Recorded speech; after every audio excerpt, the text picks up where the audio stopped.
Today on Can Haz Armory, how to make an extension if you need to get a floor cord from one end to the other and you can't get it under a floor.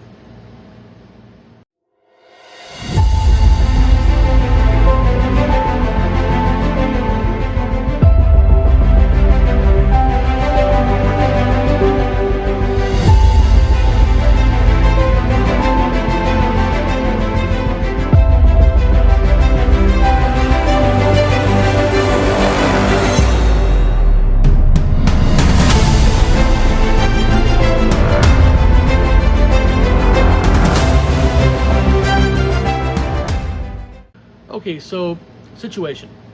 You have a club that's got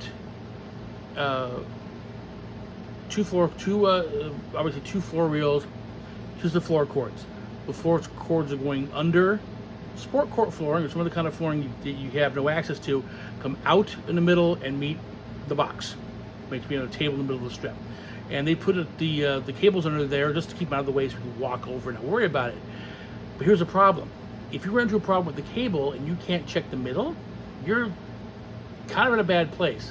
You may have maybe 1.5 to 2 feet of cable coming from the back of the reel under the flooring, and if you're under the flooring to the table, it's about another 3-4 feet maybe. But the break may be in the middle, because if it's in a heavy traffic area and you did not cut a channel for the cable going in the sport court, if people walk over it, they're going to step on it and cut through it, which happened to me in another club with a slightly different setup. But you know, I had a situation where I verified the reel was good, and then narrowed it down. It had to be the cable. It wasn't the cable back that I could get to. It had to be under the floor. I wanted to verify. When I finally got this all done, because you know I had an opening. I think it was open C line, and it was there because you know it's under the floor. It's not going to move. It was already chewed through. And in fact, when I pulled the flooring up and pulled the cable out, it was chewed in half. So here's how you make the adapter. Okay, so let's give you a situation. You have a club. You have score box. You have your score box in the center of the floor. Cable coming out of the back of it, down to and under the flooring. Snakes under the floor, pops out behind the reel, and then plugs into the back of the box. So you have about maybe 1 foot or 2 feet each side that you have access to the cable.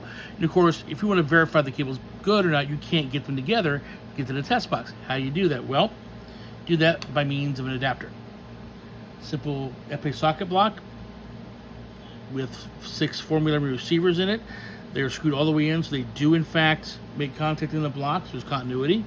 This is the real end. Plug it in, and then I take a floor cord that I have as a test piece.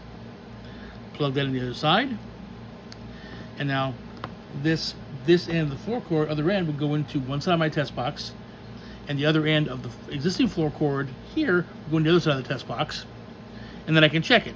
And what happened here was there was in fact a break in the cable. Why? Because when you lay the cable under the sport cord, if you don't cut a channel for the cable, people walking will eventually chew through it.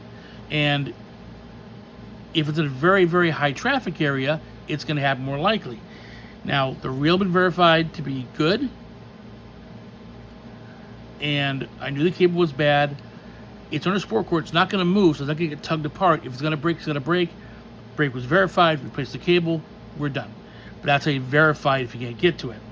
There's another way of checking that. If you have a box on a wall and it's mounted on the circuit board that doesn't involve what we did here, that's the next video in this kind of little series. Happy armoring.